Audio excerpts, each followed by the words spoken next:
पिछले एक दशक को देखा जाए तो भारत ने अपनी दिशा और दशा दोनों में ऐतिहासिक बदलाव किए हैं। पहले जहां भारत को सिर्फ एक बड़े मार्केट के रूप में ही देखा जाता था, वहीं अब वह एक ऐसी ताकत बन चुका है जो रक्षा, अंतरिक्ष और तकनीक जैसे क्षेत्रों में दुनिया की अगुवाई कर रहा है। वर्तमान सरकार के आत्मनिर्भर भारत और मेक इन इंडिया जैसे अभियानों ने भारत को इनोवेशन और टेक्नोलॉजी के क्षेत्र में ऊंचाइयों पर पहुंचा दिया है। देश में अब न सिर्फ रिसर्च को बढ़ावा मिल रहा है, बल्कि सरकार और निजी क्षेत्र के बीच मजबूत साझेदारी भी देखी जा सकती है। और नतीजा यह है कि अब भारत सिर्फ एक प्रतिभागी नहीं बल्कि तकनीकी दुनिया का पथ प्रदर्शक बन गया है। यह सिर्फ उपलब्धियों की कहानी नहीं है, यह भारत की वैश्विक पहचान और विश्व गुरु बनने की और उसके अडिग कदमों की कहानी है। जहां बात करें भारत के रक्षा क्षेत्र की, तो आज यह दुनिया के अग्रणी देशों की कतार में खड़ा है। हाल ही के वर्षों में देश ने ऐसी तकनीकें विकसित की है जो सिर्फ अमेरिका, रूस या चीन जैसे देशों के पास है। और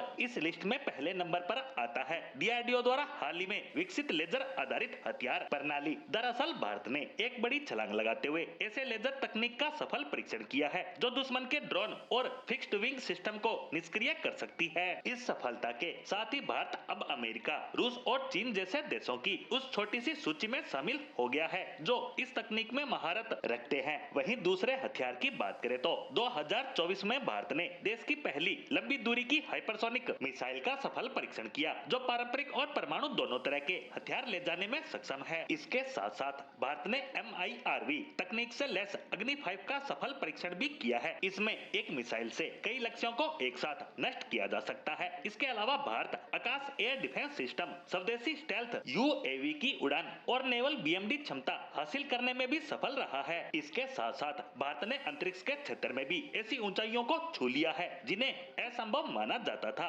जैसे कि हाल ही में भारत ने उपग्रह डॉकिंग और अनडॉकिंग तकनीक में सफलता पाई है जो कि चुनिंदा देशों के पास ही है। वहीं इसरो ने चंद्रमा के दक्षिणी ध्रुव पर सफलतापूर्वक लैंडिंग की और ऐसा करने वाला दुनिया का पहला देश बना। इसके साथ साथ भारत का इसरो अनेकों ऐसे अभियानों पर काम कर रहा है जो भारत को नई ऊंचाइयों पर लेकर जाएगा। इसके अलावा तकनीक के क्षेत्र में भी भारत तेजी से कदम बढ़ा रहा है। जैसे सेमीकॉन इंडिया, इस मिशन के तहत भारत ने सेमीकंडक्टर चिप मैन्युफैक्चरिंग के क्षेत्र में कदम रखते हुए वैश्विक निवेशकों को आकर्षित कर रहा है जो बड़े लेवल पर भारत में निवेश कर रहे हैं। वहीं भारत ने 6000 करोड़ रुपए के बजट के साथ राष्ट्रीय क्वांटम मिशन यानी सुपर कंप्यूटर मिशन की शुरुआत की है जो देश को अगली पीढ़ी की तकनीक के क्षेत्र में अग्रणी स्थान पर ले जाने में अपनी अहम भूमिका अदा करेगा। यानी भारत हर एक क्षेत्र, फिर चाहे वो अंतरिक्ष हो, डिफेंस हो या फिर तकनीक का क्षेत्र, इन सब में आगे बढ़ने की दिशा में काम कर रहा है जिसमें उसे लगातार सफलता भी मिल रही है।